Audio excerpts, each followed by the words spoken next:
శ్రీ బమ్మెర పోతన గారి గజేంద్ర మోక్షం చెప్పుకుంటున్నాం మనం. పద్యాలు, తాత్పర్యాలు శ్రీ జంపని పేరిశాస్త్రి గారు. ఇప్పటిదాకా మనం 23 పద్యాలు పూర్తి చేసాము భావాలతో. ఇప్పుడు 24 దానికి వచ్చాము. తన కుంభమ్ముల పూర్ణతకు డిగ్గి యువతుల కుచములు పయ్యద కొంగులీగా ధనయాన గంభీర తకుచాల కబలల యానంబులందెల నండగొనగా తనకర శ్రీగని తలకి బాలల చిరు తొడలు మేఘల దీప్తి తోడు పిలువ తనదంత రుచికోడి తరుణుల నగవులు ముఖచంద్ర దీప్తుల ముసుగు దిగువ తనదు లావణ్య రూపంబు తలచి చూడ నంజనాభ్రము కపిలాది హరితిభేంద్ర దైతలంతరు తన వెంట తగిలి నడువ గుంభి విభుడొప్పె నొప్పుల కుప్పవోలే. ఇప్పటిదాకా మనం ఏం చెప్పుకుంటున్నామంటే గజరాజు విహారానికి రావడం, తన పరివారంతో దారి తప్పడం, అక్కడ దాకా వచ్చాం. వాళ్ళు నడిచే విధానం అవన్నీ కూడా వర్ణిస్తున్నారు.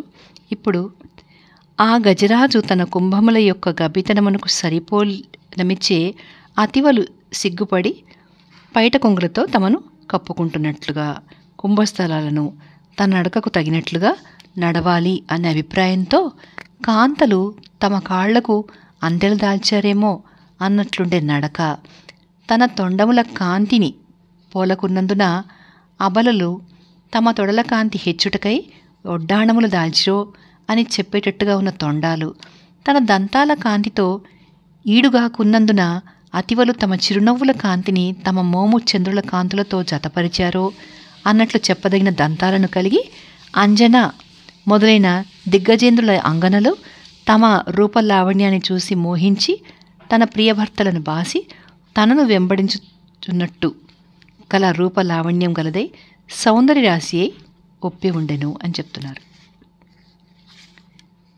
తర్వాత పద్యం 25. మరియు నానా గహన విహరణ మహిమతో మదగజేంద్రము మార్గంబు దప్పి పిపాస పరాయత్త చిత్తంబున మత్తకరేణుల మొత్తమును తానును జనిజని గజేంద్రుడు అట్టి సౌందర్యాతిశయంబుతో కూడి అడవి అడవి తిరుగుచు ఆ వేడుకలోని ఉండి దారి తప్పి మరొక దారిన పోయి మిక్కిలి దప్పికొని నీరు త్రావుటకై మడుగులను వెతుకుచు తన కరేణు సమూహములతోడ చాలా దవ్వేగినదై ఇలా వాటితో తిరుగుతున్న గజేంద్రుని వర్ణించారు ఇప్పటిదాకా. అతను అలా తిరుగుతూ నీరు తాగడానికి మడుగులను వెతుకుతూ పోతున్నాడు అనమాట. అటగాంచన్ కరణీ విభుండు నవఫుల్లాంబోజ కల్హారమున్ నటదిందిందిర వారము గమఠమీ నగ్రాహ దుర్వారమున్ వటహింతాల రసాల సాల సుమనో వల్లీ కుటీ తీరమున్ జటలోద్ధూత మరాళ చక్రబక సంచారంబు కాసారమున్. ఆ గజేంద్రుడు అట్లా చాలా దూరం వెళ్ళి అప్పుడే పూచిన పూలతో కూడినది, ఆ పూలపై తిరుగుచుండే తుమ్మెదలచే నొప్పినది అయినా మొసళ్ళు మొదలైన జంతువులతో కూడి ఉన్నందున లోపలికి సైతం దిగడానికి వీలు పడనిది, మామిడి మర్రి మొదలైన చెట్లతో నలుపక్కలా కూడినది, హంస సారస కారండవాది పక్షులచే వెలయుచున్న ఒక కొలనును గాంచెను.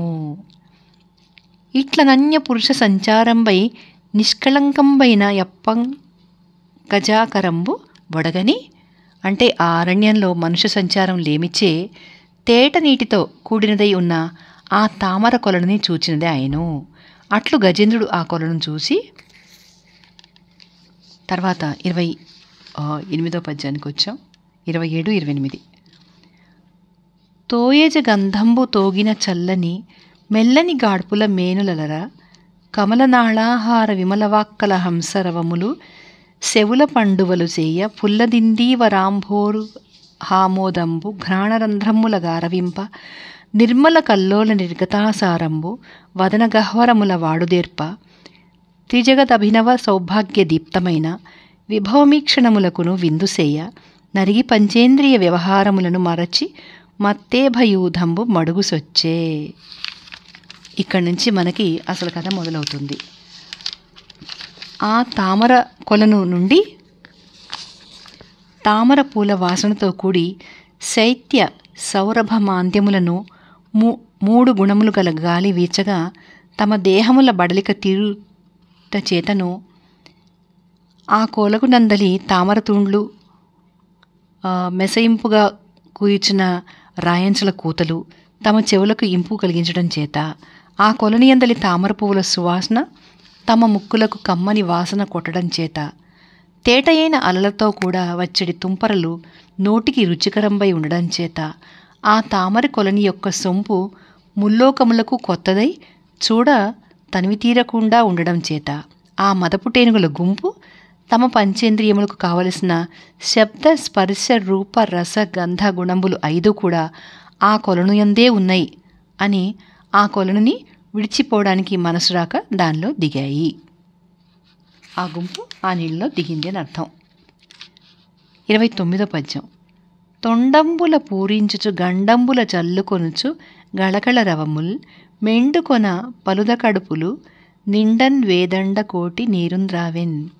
ఏనుగులు ఆ కొలనిలోకి దిగి నీటిని తమ తొండముల లోపలికి పీల్చుకొని పైకెత్తి గండస్థలమందు చల్లుకొనుచు తలలు పైకెత్తి కళకళ ధ్వని పుట్టుచున్నట్లుగా చేస్తూ కడుపు నిండుగా నీరు త్రాగిన వాయెను.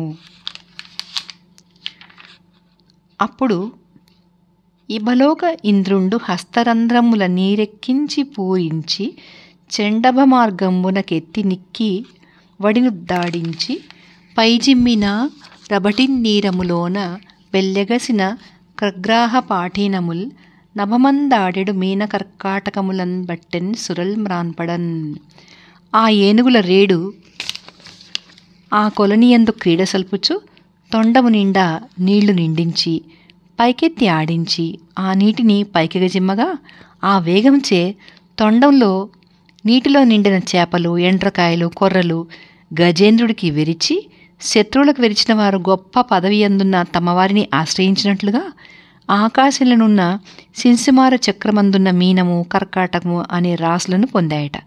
అది చూసి దేవతలందరూ తమ వారిలో గొప్పవారిని ఆశ్రయించడం ప్రసిద్ధము. గజేంద్రుడు తన తొండము నుండి ఎగజిమ్మిన నీరు ఆకాశం వరకు ఎగిసింది అన్నారు. ఆ గజేంద్రం అంత బలిమి కలదే అని భావం. ఇక్కడ అతిశయోక్తి అలంకారం స్వభావోక్తి ఉన్నాయి. మరియు నా గజేంద్రంబు నిరర్గళ విహారంబున అంటే ఆ గజరాజు ఈ రకంగా అడ్డం లేకుండా విహరించుచుండగా ఏం జరిగిందో మనం నెక్స్ట్ వీడియోలో చూద్దాం. జై శ్రీమన్నారాయణ.